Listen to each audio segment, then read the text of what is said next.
everyone, it's John from What Up, and welcome back to another video, and this will be my review of Season 2, Episode 7 of Sony and Amazon's Wheel of Time show. Now, just a quick recap on how we do the reviews here at What Up. I'm reviewing the show based on its own merits, kind of like it's an own standalone thing. Doesn't mean I won't reference the source material here and there, but I don't allow changes from the source material to either add to or subtract from the overall scoring of the episode. I'm reviewing the show, not the books, so that's why we do it that way. I'll also do two separate parts to this video. The first part will be completely spoiler-free, so if you haven't seen the episode yet and you don't like spoilers, that part's for you. We'll talk about the episode in very general terms, things I liked and didn't like, things I thought worked or didn't work, but I won't give any specific examples. Then we'll drop in a spoiler warning for the episode and the books, of course, and we'll talk about specific examples from the actual episode itself to back up the claims that I make about what I like and I don't like. Now, there's a reason I give spoiler warnings, and if you folks don't like spoilers, well, heed them. I've had a few complaints in the past that I spoil things. However, there's a reason the spoiler warnings are there, and I do my best to try to warn you folks before I talk about certain things. These things aren't scripted. I'm just here rambling on the internet to you folks. So if I ruin some stuff, I always try to give a warning first. All right, so the episode itself dropped about an hour ago, and I want to let you folks know that I don't get screeners. I don't watch them early. I get all of the leaks and whatnot, of course, that I released to you folks about Season 2, so I have some advanced knowledge of some things that are happening, but I don't actually see the final, finished, polished product. I watch that live with the rest of you folks. So these are my own thoughts. They are pretty recent. I mean, they're still fresh in my head, and I'm not influenced by anything I've read online or other content creators because I'm staying away from all of that until Season 2 ends. Then I'll go support all of my friends. All right, so this one was a hard one to score, but I ended up on a 7.5 out of 10. Not the worst score of the season, but certainly not the best either. And in full honesty, if I was binging the season, episodes 1 through 7, for the very first time, like watching them all in a row, I likely would have rated it lower than 7.5. And that's because episode 6 was pretty much perfect TV for the Wheel of Time. I gave it a 9.5 out of 10. It hit all the points that made it a fantastic episode, in my opinion. And I think it would have been a hard one to follow for anything. This particular episode is solid, like a 7.5. It did its job, but it felt more like an early season episode than something that would have dropped right before the finale. But it got the players in motion. It got them going towards the right places for the finale. So I think the finale is going to be a great thing, even if it was a little clunky in the way that it did it. So let's talk about the things I liked in this particular episode. So the acting was top notch. I think the actors and actresses in the show from day one have been giving 150%.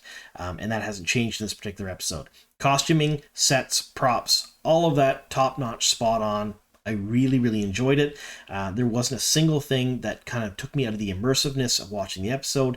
It all just fit and was done really, really well.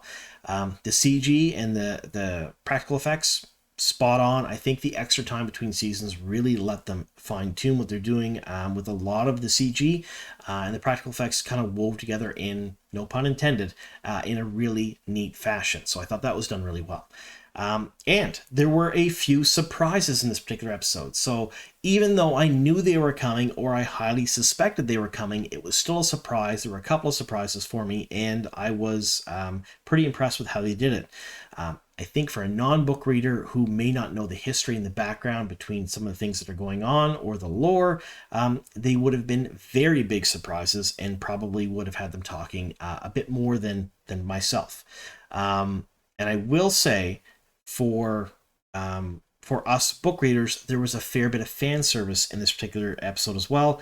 I thought it was done very, very well. Now, that's the good stuff. The bad stuff, really, the only bad thing I could say about this episode was the pacing in a couple of the storylines. So there was one storyline in particular that I think was done very, very well. You could tell it was done well, and the episode focused mainly on it, and I thought all the little offshoots, all the minor storylines off the main storyline for this episode were done really, really well.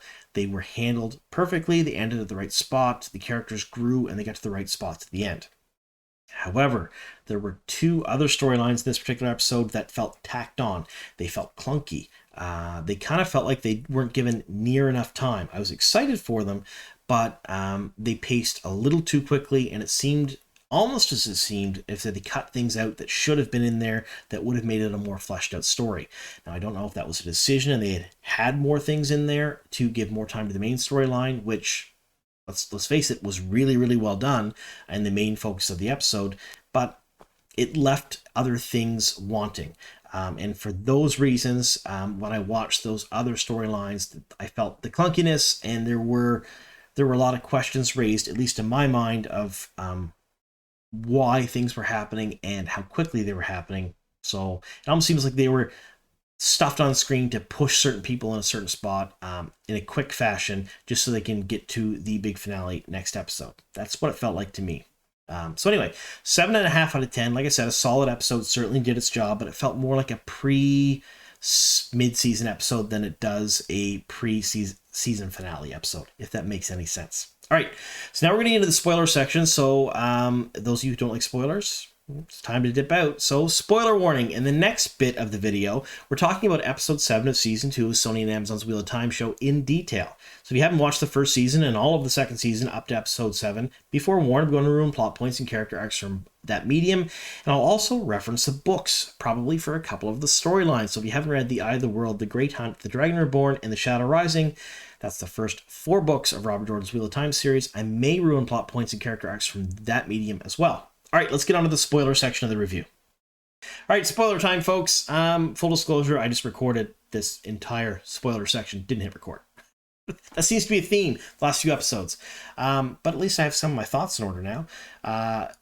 There's a ton of things I could talk about in this episode in specific. So I could talk about the acting and certain actors and how well they did. I could talk about the costuming, the props, the CG, the special effects, the practical effects. There's a lot of really great things about this episode. But what I want to focus on is the things that really made the episode and the things that really drug the episode down. So the thing that really made this episode start to finish was a storyline that involved Rand. I thought it was perfect. It's the reason this episode got a 7.5 out of 10, in my opinion. There was a ton packed into this storyline. So all of the cast that was involved in that storyline, the Amyrlin, Rand, Moiraine, Lan, Alana, Varen, Logain, Lanfear, this storyline was pretty near perfect. Annivere and Barthanes, there's so much good stuff that happened here. None of it felt rushed. All of it felt paced properly. Every little cut back and forth between different people, all within this one storyline, flowed properly, and it felt natural. It also gave us a ton of information without seeming like it was an info dump or talking at us. We learned a little bit more about Logain's talents, how he can see weaves.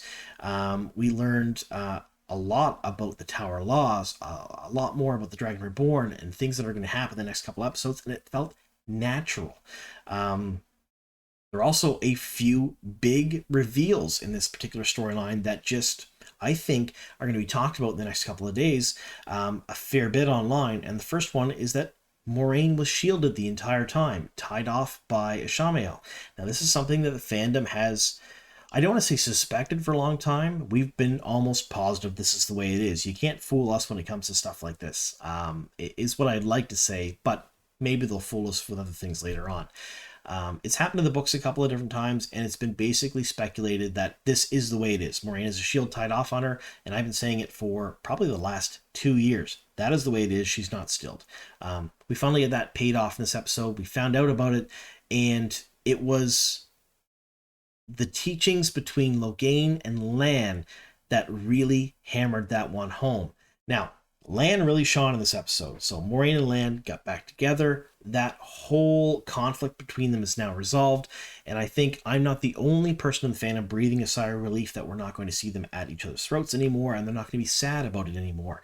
Because although it was fairly book accurate for both characters, considering the storylines they're adapting there, it was also kind of hard to watch, and it drug on, in my opinion, a little too long. Paid off in this episode.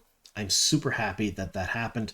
And then Lan and Rand, we got to see some really great fan service here. And I'm not going to lie to you, I was really excited for a couple of different things. When Lan went to reach for the sword and Rand used a sword form, and they mentioned it, that was a very natural and good way of showcasing to the people watching the show that Rand has learned some things. He can use the sword now. He's not a bumbling shepherd anymore.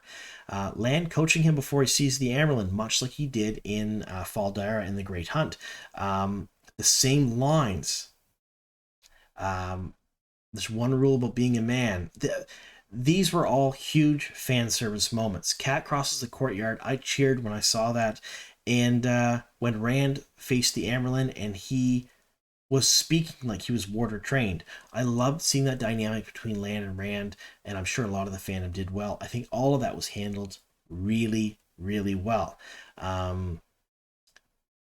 The Ogier map of the city, all these little tidbits kind of sprinkled in, really made everything flow together. Now, for book readers, this may not have been a big surprise, but it certainly was a huge surprise to non-book readers, because I'm watching it with non-book readers, and they were shocked at this. Barthanes being a dark friend, and kind of liaising with Leandrin. Try saying that 3 times fast.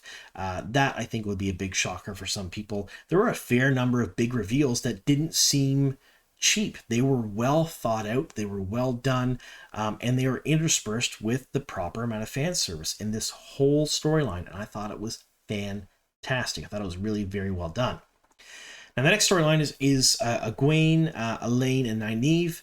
It was, in my opinion, a little rushed. I would have liked to spend more time with them, but then again, we would have had less time from the other storyline, which I thought was handled perfectly. So it's kind of a catch-22 here. We're not exactly sure, or at least I'm not exactly sure, what I would have done. I think that one is important to set up what's happening in Falme, to set up how Egwene is thinking, what's going on with her, and how they're going to rescue her.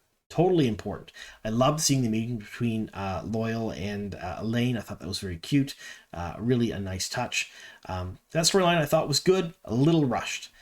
Where I thought it really missed the mark was Perrin and Mat's storylines. I think they could have cut them both out, given more time to Elaine and Nynaeve this particular episode, and then added them in the next episode as a longer bit. But then that would take away from the final battle, and nobody's at Falme.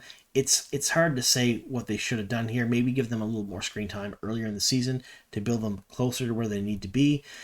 But the Perrin storyline especially, it felt tacked on and just added. It was almost as if it should have been longer. There should have been more there. There was some fan service there because it directly referenced when Aviendha was introduced in the book series. The Maiden of the Spear that got killed with a sword, that stuff happened. And some of the lines they used were ripped right from the page, and I thought they were really very well done, but it was all very rushed. It didn't seem like a full story. It was just a quick info dump and didn't feel as natural as I think it should have. And then Mat's storyline. Mat's storyline, I think, for a lot of people, myself included, might be a little confusing at this point now. There is a ton of things going on with Matt, that there are a lot of questions to be answered. Why are they interested in him? Why is he in Falme? Why do they need him? I think a lot of it has to do with the dagger, a little bit different than what's going on in the book series, but it's not as clear as I would like it to be. The tea, I don't think was a great touch. I didn't like that at all. I thought it felt a little weird. Now, don't get me wrong, Donald Finn's acting was amazing. It was the only thing I think that saved those particular scenes. It was how good he was. And I love seeing Natty Cawthon again. That was kind of cool. But what was going on there, I think I know what they were trying to accomplish, but I don't think it quite hit the mark. They needed it to be done a little bit better, maybe, or have a little bit more time. I didn't feel that storyline too much. That's my opinion. Maybe you folks liked it. I liked seeing Matt on screen. I know my oldest cheered when he saw Matt because Matt's his favorite character, and he really loves seeing him, and he's been kind of complaining there's not enough Matt this season. It's bound to happen. We might see more of Matt next season. In fact, pretty sure we will. But I thought this scene, maybe they could have taken this one out and added this to episode 8 to give parents a little bit more time, and they could have fleshed out Matt's as well. I don't know what they could have done there, but I know it felt disjointed, rushed, and a little confusing. Now, I want to hear what you folks think of the particular episode down below. If you've seen it, let me know how you would have rated it out of 10. What were your best favorite points of this episode, and what are some of the things you didn't like? I want to hear it all. Be on the lookout for my Easter egg video for episode 7 that'll likely come out tomorrow. I also have a breakdown done for episode 6 that I haven't released yet. That'll be in the next day or two, and then I'll do a breakdown for episode 7 as well. And then we're in finale waiting mode. It's only a week away, and we get to see the season 2 finale, and then we're back into waiting mode for season 3, which could be a year or 2. We really don't know yet. So anyway, thank you so very much for sticking with us here to the very end. Here's to many more.